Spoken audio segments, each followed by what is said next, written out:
So I have just arrived home from an entire week in New York City.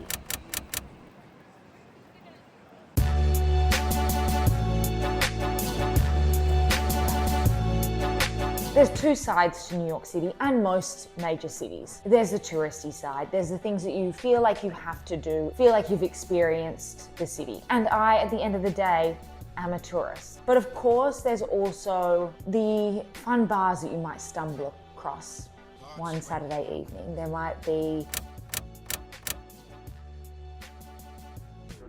So this video will be touching on both those things. It's not a list of everything you must do in New York City. It's everything that I did in New York City. Just quickly before we dive in, if you're new here, my name is Maddie. My channel is predominantly about food, but every so often when I travel to a new place, I also talk about some of the fun things that I've done. If you're interested in more of a food-based video, I have done a whole rundown of everything I ate during this week in New York City. This is going to be more focused on art galleries, experiences, parks, bars, and yeah. Let's kick off with the art. Yeah.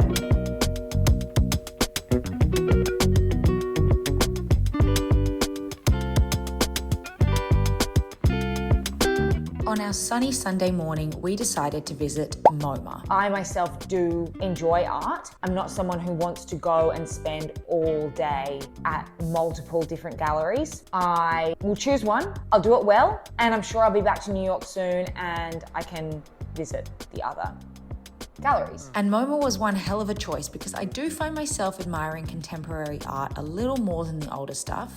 And if that's what you're into, MoMA is arguably the most famous modern art gallery in the world. I mean, it's literally in the name. The Museum of Modern Art.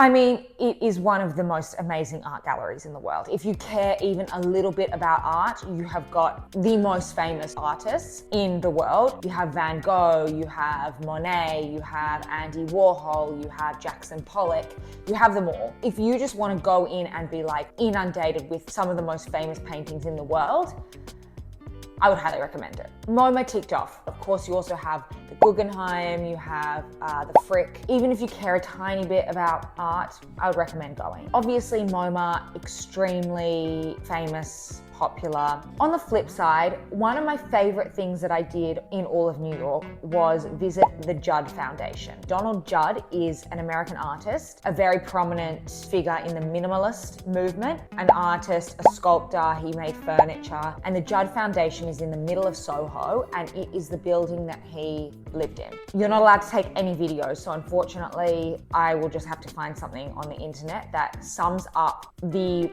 beauty of this building and this space that he lived in. Now, the space obviously itself is amazing. It's 5 levels of high ceilings, minimalist art, minimalist furniture. One level of this would be like the perfect studio apartment in New York, let alone 5. Obviously nowadays this building would cost tens of millions of dollars, I don't know. But you work your way up. The first floor is the kitchen and there's a living area. Apparently he used to host parties there. Next floor up is the studio area, very simplistic, where he used to sit and think and create art. Next level was there was a word they used, I can't remember.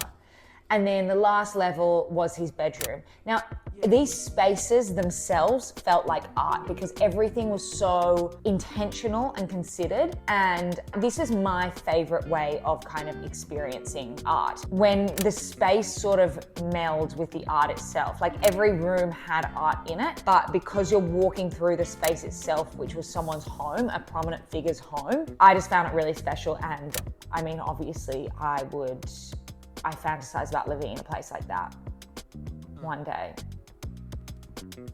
If you subscribe, you tour it in very small groups, which I like. Our guide was super informative. Yeah, I loved it. Now, one other thing I did, and this isn't necessarily, actually, yes, it is art. There is an Australian artist called CJ Hendry who does hyper-realistic floral drawings and paintings. She had this pop-up flower market in the Rockefeller Center over 3 days that we were there. I would not have gone to this, but my mother did insist on it. She's a sucker for Instagram, and it was fun. It felt like a fun sort of pop arty exhibition in New York, and I think being in New York, going to that kind of thing it's sort of part of the experience. I will say that we went on the Sunday, which was the last day. We walked past the line at 10 a.m. and it was probably going to take about 3 hours to get through. Went back at 2 or 3 p.m., 20 minutes.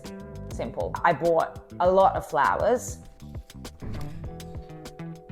19 to be exact, to take back to my mother and other loved ones who find this kind of thing fun, interesting. I think they won't age that well. I think it's a bit of a gimmick, but it was a fun experience, and it's part of the vibrancy of New York, right?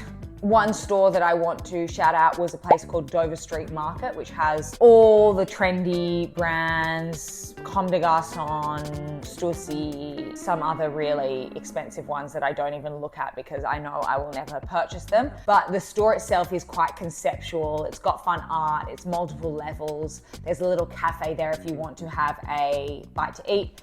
And I kind of like looking through those kinds of stores that aren't just clothes, that have artistic twist to them. Again, it feels like kind of the convergence of fashion and culture in a place like New York is always going to do it the best. I would recommend that if you're into fashion in any way, shape or form. I can admire it. I'm not super into it, but I like pretending I'm rich for a little bit and then walking out when I realize I can't afford anything.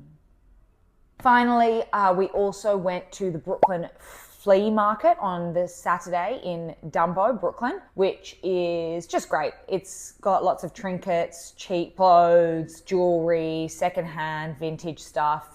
Feels very local. It feels like it's the kind of place I would go and actually purchase clothes and whatnot in order to be more conscious of my consumption. Now, obviously, all of these experiences are lovely, but it does get to a point where you realize New York is really a concrete jungle. At this point, you want to take a step back and you want to immerse yourself in a little bit of nature, which we did a few times. Now, of course, we did the touristy things. We went to Bushwick Inlet Park one day when we were having lunch with our friends in Williamsburg. We saw the view of Manhattan, the Williamsburg Bridge. Beautiful, amazing way to see the New York skyline. We did go to Central Park. I didn't get there last time, so I felt like it was a must this time round. Beautiful. I mean, an amazing park, takes up such a large portion of Manhattan, and if you're living around it, it is such a nice welcome break to the buildings and the concrete. But my favorite park that I went to was a little place called Elizabeth Street Garden, and it was right near us in Nolita, where we were staying over the weekend. A lovely locals place to go and sit and read a book, have a coffee, have a pastry. If you want to watch my food video, we sat there and had an egg tart from Chinatown, had a beautiful coffee, sat, meditated. Okay, I didn't meditate, but it is quite calming and it's a lovely place to gather. And there's so many little places like that around New York. It's a very, welcome, fresh break from the cityscape. And finally, I want to touch on the nightlife. Now, we didn't go out like clubbing or to any nighttime events when we were there, predominantly because we also were working throughout the week. But a few I would like to mention. First up, a place called Schmuck, which apparently is the #1 cocktail bar in New York at the moment. We went on Saturday afternoon just before we got our flight back to Austin. We turned up just after it opened, got a seat outside very easily. We were like, wow, this is the best thing ever. Ro got like a salted paloma or something. I got a coffee, pineapple, coconut, like espresso martini. It was good. I actually don't like espresso martinis, and it wasn't positioned, it wasn't marketed as an espresso martini. It was marketed as a cocktail with coffee.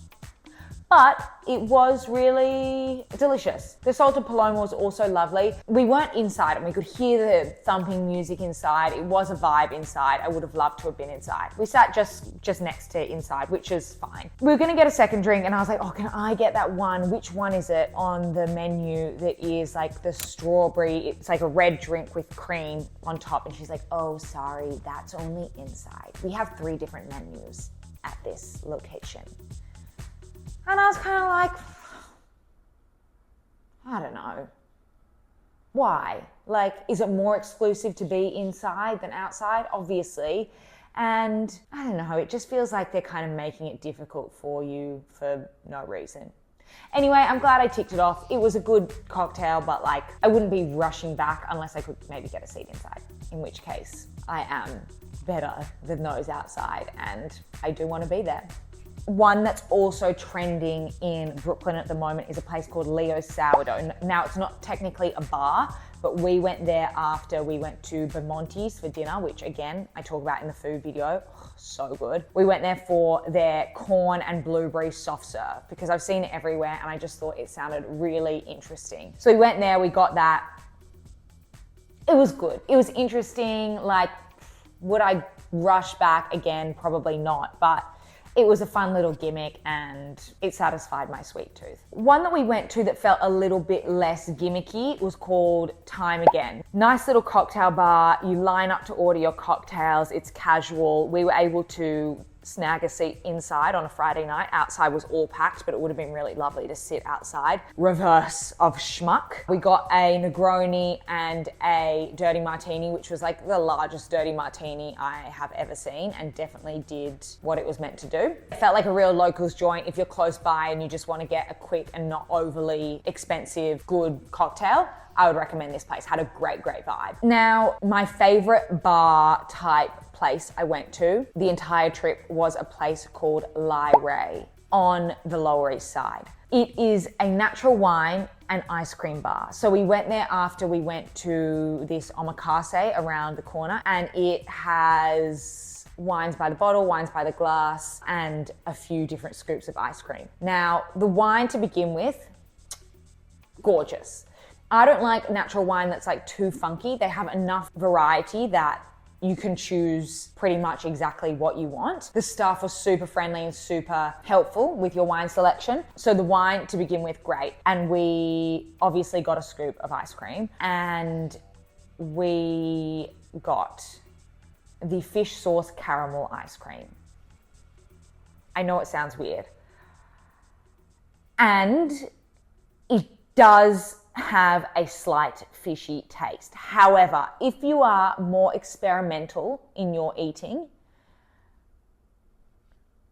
it was really good. Like, the caramel was so salty because fish sauce is obviously so salty. It was so salty on top of the cold, crisp. I can't remember the ice cream was fish sauce caramel as well, but the caramel on top was the only part that actually had the fishy taste and just really interesting. I've had like miso ice cream and stuff. Obviously, like the salty sweet thing is in. Fish sauce is pushing the boundaries and I'm here for it. It was really divine. We sat out on the street. You're opposite the park. It was a gorgeous night. I couldn't recommend it more. That was probably my favorite bar, but close second was one that we just stumbled upon one night after we tried to get into Schmuck, actually. And I'm glad we didn't because this was also a very happy coincidence. Just so you know, Rohan does a lot of research before going to cities. So we have like stars all over the map, hearts all over the map. So it's very often that we're like, okay, where do we have a heart close by? This night we were just walking down the street. It's sort of underground and I saw it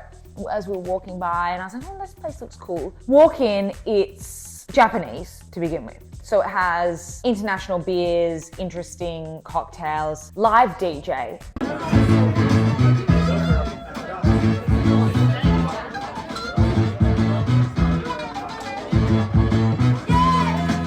Playing impeccable beats. We actually befriended him. I follow him on Instagram now. It's a whole thing. Great vibe. Quirky art and furniture. It felt like I was in Asia, which I love Asia. So I think that's why I loved it so much. Had a glass of wine and then we were like, okay, let's get a dessert. And they had a matcha sundae.